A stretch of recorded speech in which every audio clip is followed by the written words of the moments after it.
Ambulance নাই, একটা অ্যাম্বুলেন্সের জন্য যেমন মানুষটা যদি থাকতো, একটা অ্যাম্বুলেন্স যদি থাকতো, একটা অ্যাম্বুলেন্সের মধ্যে অক্সিজেন থাকতো, অবশ্যই লোকটা মানে একটা বাঁচার একটা চিন্তা ভাবনা থাকতো।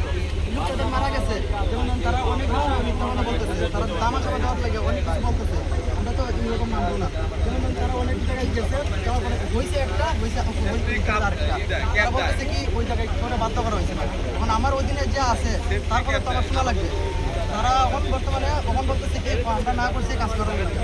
আমরা যে জায়গায় থেকে শুরু থেকে এই কোম্পানির মধ্যে বছর মতো কাজ করতেছি, তারা যে জায়গায় দিতেছে ওই জায়গায় আমরা কাজ করতেছি। অবশ্যই ওই জায়গায় দিচ্ছে কিন্তু সেল আনছে। আপনার মধ্যে কি মানে কর্তৃপক্ষের গাফিলতি ছিল? হ্যাঁ, গাফিলতি ছিল, পুরোই গাফিলতি। যেমন ধরেন আমরা গাফিলতি ছিল, অ্যাম্বুলেন্সের কথা বলছি, তারা বলছে কি মানে অ্যাম্বুলেন্সের নাম্বার নাই, ফায়ার সার্ভিস নাই।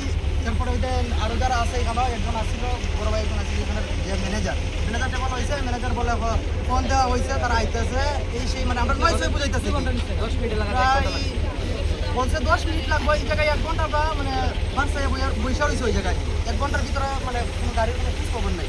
তারপরে যেমন ধরেন মানে ট্যাঙ্কের ভিতরটা কি জীবিত? না না, জীবিত বাইরে আধা ঘন্টা 1 ঘন্টা একবারে একবারে কালো হয়ে গেছিল। তারপরে তার হাতের মধ্যে হাত দিছি, তার হাতের মধ্যে কোনো মানে পাইতেছে না, মারা গেছে, মারা গেছে।